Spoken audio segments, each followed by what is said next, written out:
خدا کے متعلق پاک کرے اور مخلوق کے متعلق بھی جو اس کے ڈیوٹیز ہیں اس کے متعلق بھی اپنے اعمال کو پاک کرے. تو یہ ہوتا ہے کہ انسان نے اپنے اخلاق کا تزکیہ کر لیا. اور اللہ کے رسول صلی اللہ علیہ وسلم نے فرمایا بھی ہے کہ میں اخلاق عالیہ کو ان کے اتمام تک پہنچانے کے لیے مبعوث کیا گیا ہوں. نیز یہ بھی فرمایا ہے کہ تم میں سے بہترین لوگ وہی ہیں جو اپنے اخلاق میں دوسروں سے اچھے ہیں اور یہی لوگ مجھے سب سے زیادہ محبوب ہیں. یہ اخلاقیات کے بارے میں حدیث بھی ہیں.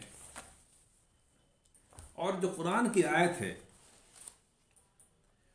اس کو ہم پہلے پڑھ چکے ہیں. سورہ شمس کی آیت نمبر 7 سے 10 ہے. اعوذ باللہ السمیع العلیم من الشیطان الرجیم وَنَفْسٍ وَمَا سَوَّاهَا فَأَلْهَمْهَا فُجُورَهَا وَتَقْوَاهَا قَدْ أَفْلَحَ مَنْ زَكَّاهَا وَقَدْ خَابَ مَنْ دَسَّاهَا. اللہ تعالیٰ کہہ رہے ہیں کہ اور نفس جسے کہ اسے سنوارا پھر اسے نیکی اور بدی سمجھا دی. فَأَلْهَمَا فُجُورَهَا وَتَقْوَاهَا نیکی اور بدی کا الہام اس میں کر دیا. یقیناً وہ لوگ کامیاب ہوں گے جنہوں نے اپنے نفس کا تزکیہ کیا، اپنے نفس کو پاکی حاصل کر لیا. اور نامراد وہ لوگ ہوں گے جن لوگوں نے اپنے نفس کو آلودہ کر ڈالا. یعنی نفس کی پاکی کیسے حاصل ہو یہ سورہ شمس کی بڑی امپورٹنٹ آیت ہے. یہاں پر یہ بات سامنے آ رہی کہ انسان کے لیے خیر اور شر کے جاننے کا ذریعہ کیا ہے. اسے کیسے پتہ چلے گا کوئی چیز خیر ہے، کوئی چیز اچھی ہے اور کون سی چیزیں بری ہیں. تو جس طرح اللہ تعالیٰ نے انسان کو دیکھنے کے لیے آنکھ، سننے کے لیے کان دیے ہیں، اسی طرح نیکی اور بدی کو پہچاننے کے لیے بھی اسے ایک کہتے ہیں کہ الہام اس کے اندر کیا ہے. اس کے نفس کے اندر اللہ نے نیکی اور بدی کی پہچان کا الہام کیا ہے. وہ ایک حیوانی وجود نہیں ہے. انسان is not a social animal جیسے کہا جاتا ہے. یہ محض ایک حیوان نہیں ہے اور جانوروں کی طرح جانور یہ نہیں ہے. اس کا ایک اخلاقی وجود ہے. یعنی خیر اور شر کو ڈیفرینشیٹ کرنے کے لیے انسان کی تخلیق کے ساتھ ہی اس کے دل و دماغ میں اللہ نے یہ باتیں الہام کر دیں. اسے اس کی نفس کو اللہ نے خیر کیا ہے شر کیا ہے اس باتوں کو سمجھا دیا ہے. اب کہتے ہیں ایک حقیقت ہے کہ برے سے برا آدمی بھی گناہ کرتا ہے تو پہلے اسے چھپانے کی کوشش کرتا ہے. جیسے آدم علیہ السلام کے بیٹے قابیل نے اپنے بھائی حابیل کو قتل کر دینے کے بعد اس کی لاش چھپانے کی کوشش کی تھی. ظاہر ہے کہ وجہ کیا تھا؟ یہ گناہ کا احساس تھا جس کی وجہ سے اس نے چھپانے کی کوشش کی تھی. پھر دوسرا سوال اس میں ہے. تو پہلا سوال یہ اٹھتا ہے کہ انسان کے لیے خیر اور شر جاننے کا ذریعہ کیا ہے. تو خیر اور شر جاننے کا جو بنیادی ذریعہ ہے وہ سورہ شمس میں آیا ہے کہ اللہ نے جو نفس انسانی میں نیکی اور بدی کی سمجھ کا الہام کر دیا ہے. نیکی کیا ہے بدی کیا ہے اس کی سمجھ یہ ان بلٹ ہے. یہ انسان کے اندر اللہ نے پہلے ہی سے بلٹ کر رکھا ہے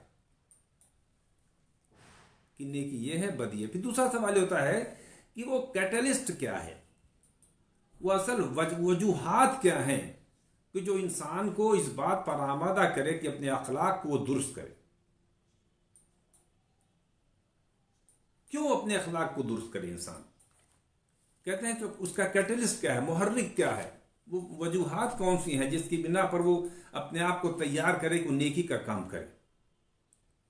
اس کا جواب بھی قرآن نے دیا ہے کہ وہ جو محرک ہے، وہ جو کیٹلسٹ ہے، وہی الہام ہے جو انسان کے اندر اللہ نے الہام کر رکھا ہے۔ یہ اسی الہام کا احساس ہے کہ انسان یہ سوچنے میں مجبور ہے کہ ان دونوں کے نتائج، یعنی نیکی کے نتائج اور برائی کے نتائج برابر نہیں ہو سکتے۔ تو یہ جو اس کے اندر اللہ نے بلڈ کر رکھا ہے اور ان کا انسان کا جو احساس ہے، یہ احساس ہی اسے یاد دلاتا ہے کہ دونوں کا رزلٹ ایک نہیں ہے۔ نیکی کا رزلٹ الگ ہے اور برائی کا رزلٹ الگ ہے۔ تیسرا سوال، یعنی یہ تو آپ نے دیکھا کہ کیوں نیک عمل آدمی کیوں کرے، اس کا جواب تیسرا سوال اخلاقیات کے بارے میں ہے کہ جو کوشش کرے انسان، جو اپنے اعمال وہ اچھا کر رہا ہے، اس کا مقصد کیا ہونا چاہیے؟ کیوں نیک کام کرے؟ اس کے جوابات بھی الگ الگ لوگوں نے دیے ہیں۔ ایک گروہ کہتا ہے کہ وہ خوشی حاصل کرنے کے لیے، دوسرا گروہ کرتا ہے کہ کمال تک پہنچنے کے لیے، تیسرے کے نزدیک یہ فرض سمجھ کر کے کرتا ہے کہ چونکہ اللہ نے فرض کیا ہے۔ لیکن سورہ شمس کی جو آیتیں اوپر پڑھی گئی ہیں اس سے یہ صاف ہو جاتا ہے کہ قرآن کے نزدیک وہ اس کا مقصد کیا ہونا چاہیے، وہ تزکیہ نفس ہونا چاہیے۔ نیک اعمال کیوں کرے؟ تاکہ اس زمرے میں شامل ہو جسے سورہ شمس میں کہا گیا ہے قد افلح من زکاہا۔ کامیاب وہی شخص ہوگا جس نے اپنے نفس کو پاک کر لیا۔ تو اصل مقصد کیا ہے؟ کامیابی۔ اللہ کے نزدیک کامیابی حاصل کرنے کے لیے مقصود جو ہونا چاہیے عمل کا، نیک عمل کرنے کا مقصد ہونا چاہیے کہ اپنے نفس کا وہ تزکیہ کرے۔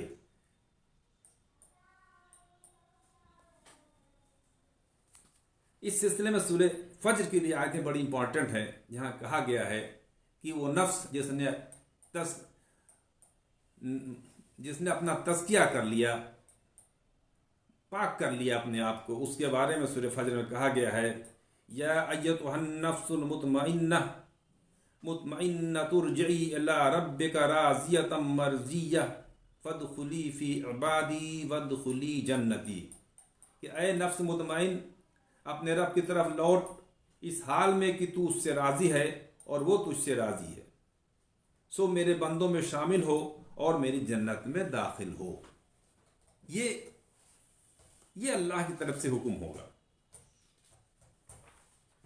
کہ یہ نفس مطمئنہ اسے کہا گیا ہے، نہیں جو نفس پاکی حاصل کر لے، برائیوں سے دور ہو جائے، تو اللہ کی طرف سے ایک اعلان ہے اے نفس مطمئنہ اپنے رب کی طرف لوٹ اس حال میں کہ تو اس سے راضی ہے اور وہ تجھ سے راضی ہے، سو میرے بندوں میں شامل ہو، فادخلی فی عبادی وادخلی جنتی، اور میری جنت میں داخل ہو جا۔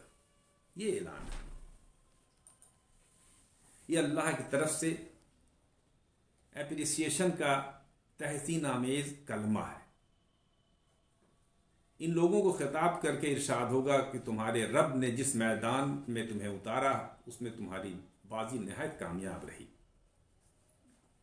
اب تم اپنے رب کی طرف اس سرخروئی کے ساتھ لوٹو کہ تم نے ثابت کر دیا کہ تم ہر طرح کے حالات میں اپنے رب سے راضی اور مطمئن رہے، اور ساتھ ہی ساتھ یہ بھی تمہیں کامیابی حاصل ہوئی کہ تم اپنے رب کی نظروں میں بھی پسندیدہ رہے۔ جس طرح تم نے اپنے رب سے کسی بھی مرحلے میں شکایت نہیں کی، اسی طرح تمہارے رب نے تم کو بھی کسی مرحلے میں اپنے معیار سے فروتر نہیں پایا۔ تم اس سے راضی اور وہ تم سے راضی۔ یہ تدبر قرآن سے لیا گیا کہ یہ اخلاقیات، ایمانیات کے بعد جو بات آتی کہ اخلاقیات، اپنی اخلاق آدمی کیوں کرے، تو ایمان کا یہ تقاضا ہے، مطالبہ ہے کہ انسان اپنے اخلاق کو پاکیزہ کرے۔ ایسی پاکیزہ اخلاق کو کہا جاتا ہے کہ عمل صالح ہے، یعنی اس کا عمل نیک عمل ہو. اور آگے یہ سوال بتایا گیا کہ کیوں. اس میں بحث پہلی پوائنٹ یہ آیا کہ انسان کے پاس ذریعہ کیا ہے خیر اور شر میں تمیز کرنے کا، خیر کو شر سے الگ کرنے کا طریقہ اسے کیسے معلوم ہوگا. تو اس کے لیے سورہ شمس کی آیت نمبر 7 سے 10 میں اللہ تعالیٰ نے فرما دیا ہے کہ اللہ نے جو نفس انسانی ہے اس کو سنوارا ہے، پھر اس کے اندر نیکی اور بدی کا الہام کر دیا ہے، اور اس کے بعد کہہ دیا ہے کہ بس کامیاب وہی شخص ہوگا جس نے اپنے نفس کو پاک کر لیا، اور جس نے اپنے نفس کا آلودہ کر ڈالا، اپنے نفس کو ملیا میٹ کر ڈالا، وہ شخص نامراد ہوگا. تو یہ بیسس کیا ہے؟ خیر و شر میں فرق ہم کیسے جانیں؟ یہ ہمارے اندر اللہ نے بلڈ کر رکھا ہے. انسان کے اندر انسان اگر غور کرے تو یہ بات سامنے آتی ہے کہ اللہ نے اسے چھوڑا نہیں ہے، ایک جانور بنا کے نہیں چھوڑا ہے، بلکہ اس کے اندر یہ بصیرت ڈال دی ہے، اس کے اندر یہ اخلاقیات ڈال دی ہے، اور اسے اختیار دیا ہے کہ چاہے وہ بدی کا راستہ اپنائے، چاہے وہ نیکی کا راستہ اپنائے. فرق اسے معلوم ہے. اور جو مثال دی گئی کہ دل کے اندر ایک کھٹکا ہوتا ہے، جو بھی انسان برائی کرتا ہے اس برائی کو چھپانے کی کوشش کرتا ہے. اس کی مثال آپ نے دی کہ جس طرح حضرت آدم کے بیٹے قابیل نے جب اپنے بھائی حابیل کو قتل کیا تو اس کے لاش کو چھپانے کی کوشش کی تھی. تو برائی ایسی ہے جسے انسان چھپانے کی کوشش کرتا ہے. اور انسان نے اللہ نے خود قرآن میں کہہ دیا ہے سورہ قیامہ میں، نبی صلی اللہ علیہ وسلم نے فرمایا کہ نیکی حسن اخلاق ہے، اور گناہ وہ ہے جو تمہارے دل میں کھٹک پیدا کرے، تم یہ پسند نہ کرو کہ دوسرے لوگ اسے جانیں. یہ مسلم کی روایت ہے. اور نفس انسانی کا یہی پہلو سے قرآن نے نفس لوامہ کہا ہے. اور قرآن میں یہ بات بھی آ گئی ہے بل الانسان علی نفسہ بصیرہ ولو القی معاذیرہ، بلکہ حق یہ ہے کہ انسان خود اپنے اوپر گواہ ہے اگرچہ وہ اپنے لیے کتنے ہی بہانے بنائے. انسان کو اللہ نے اپنے اوپر خود گواہ بنایا ہے. اللہ تعالیٰ نے اس بات کی گنجائش نہیں چھوڑی ہے. اللہ تعالیٰ نے اپنے پیغمبروں کے ذریعے سے خیر اور شر کو بالکل واضح کر دیا ہے. ان پیغمبروں کی ہدایات قیامت تک کے لیے قرآن میں محفوظ ہو چکی ہے. انسان اپنے اندر جو کچھ پاتا ہے یہ ہدایت اس کی تصدیق کرتی ہے. یہ کیٹلسٹ کہ کیسے انسان کو پتا چلے، اس کی وجہ پھر بتایا کہ محرک کیا ہے، کیٹلسٹ کیا ہے، کیوں انسان نیک عمل کرے. تو پھر بات وہیں جائے گی کہ انسان کے اندر خیر و شر کی ایک الہام اللہ نے کر رکھا ہے، انسان کو بتا رکھا ہے اندر سے. اس کے اندر یہ شعور چھپا ہوا ہے کہ خیر کیا ہے، شر کیا ہے، اور اس سے یہ رزلٹ وہ نکال سکتا ہے کہ دونوں کے نتیجے، خیر کا نتیجہ الگ ہوگا اور شر کا نتیجہ الگ ہوگا. تو دونوں کے چونکہ نتیجے الگ ہیں، یہی ایک کیٹلسٹ ہے، یہ محرک بنتا ہے کہ انسان نیک کام کرے. تیسری اور لاسٹ میں بتائی گئی کہ نیک اعمال کرے کیوں، اس کا مقصد کیا ہے. تو قرآن کے نزدیک یہ مقصد صاف ہے کہ اپنے نفس کو پاک کرنا، نیک عمل کے ذریعے اپنے نفس کو پاک کرنا، اور نفس اتنا پاک ہو جائے کہ اللہ کے طرف سے یہ اعلان ہو کہ اے نفس مطمئنہ اپنے رب کی طرف لوٹ، اس حال میں کہ تو اس سے راضی ہے اور وہ تجھ سے راضی ہے، سو میرے بندوں میں شامل ہو اور میری جنت میں داخل ہو جا. تو آپ نے دیکھا کہ پچھلے ویڈیو میں ایمانیات پر بحث تھی. آج اعمال اخلاقیات پر ایک چھوٹی سی بحث ہم نے سامنے رکھی ہے.